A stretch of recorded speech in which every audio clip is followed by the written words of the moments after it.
This last Friday was the hardest day I ever lived. All of the disciples, myself included, were in the Garden of Gethsemane with Jesus. We were all wondering why we were in the garden in the middle of the night. I'm usually in bed before 10. Jesus was sweating and praying like he had no time left. He asked us to pray with him, and we did for like 15 minutes. Then Everyone was asleep, and James was snoring like a hippo. what? It was way past my bedtime.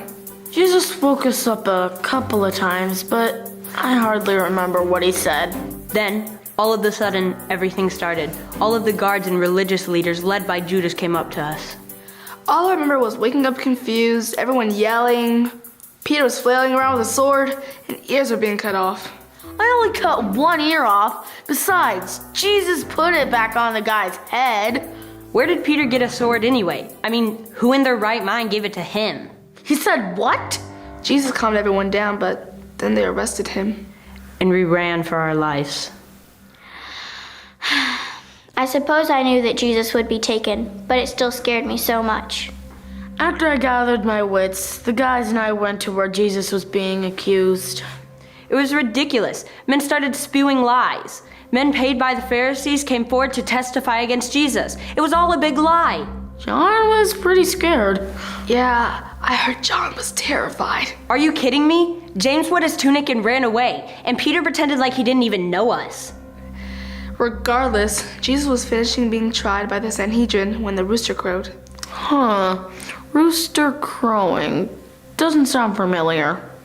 Christ had told Peter that Peter would deny him. Okay. Like I said, it wasn't really the best day for any of us. The priests handed over Jesus to the Romans, saying that they wanted him to be killed. Pontius Pilate, the Roman governor, didn't know what to do. They stripped my son and beat him till he bled. They put a cross on his back and led him and two thieves up a hill called Golgotha. They nailed him to the cross and crucified him. He was crying to heaven, "Father, why have you forsaken me?" As Jesus passed away, the sky grew dark, the earth shook, and the temple veil tore into two. I heard a Roman soldier say, "Surely this was the Son of God." Mary Magdalene and I went to the tomb where he was buried on the day after the Sabbath. We were both crying and weeping. We barely said a word all the way there. When we arrived at the tomb, we could not believe what we saw. An angel was at the tomb and told us Jesus has risen. We ran back and told them all. Then Peter and John ran to see for themselves. That John sure is fast. He beat me there by a mile. Well, everyone's faster than Peter. We couldn't believe that he was alive. I didn't expect it. To be fair, he told us like 100 times to expect this. Oh yeah. We were back at the house that evening, and Jesus showed up. We all worshiped God and spent a few more days with Jesus. Then he ascended into heaven. We were lost, apart from God. But God came to us. Jesus died to pay our price. He defeated death and rose again. He is risen. He is risen. He is risen!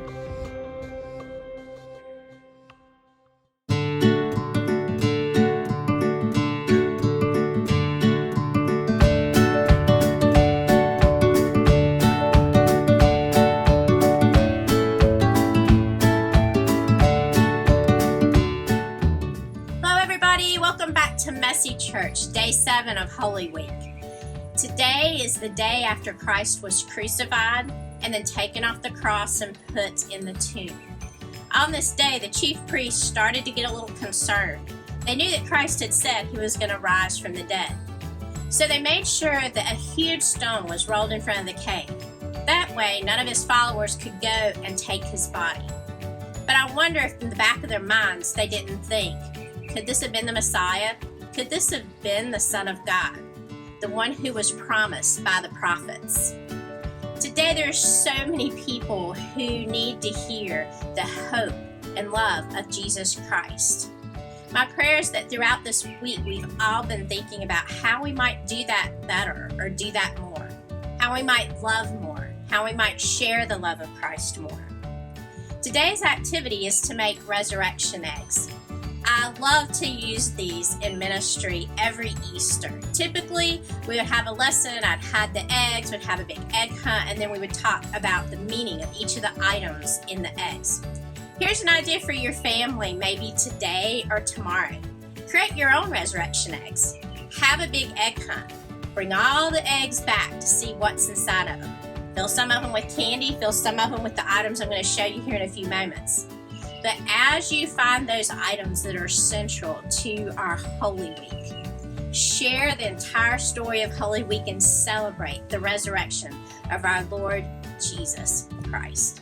So, let's get started with our resurrection eggs and the items that you would put in those eggs.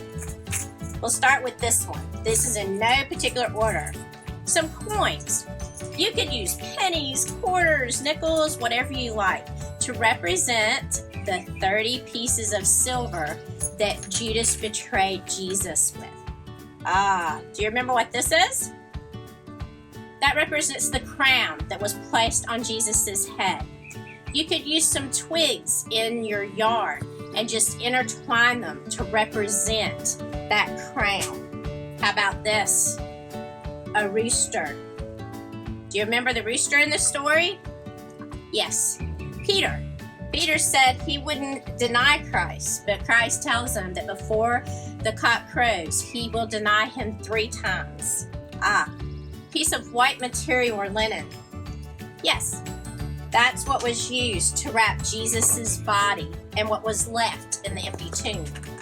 We can't forget this, particularly after what happened today with the chief priest. A stone. A huge stone was rolled in front of that cave. My favorite, a donkey, to remember Palm Sunday and Jesus riding through the streets of Jerusalem. Praying hands, to remind us of when Jesus was praying in the garden just before he was arrested. A whip, to remind us of when Jesus was beaten before he was actually put on the cross. A spear, to remind us of when Jesus was hanging on the cross and he was struck in the side with the spear.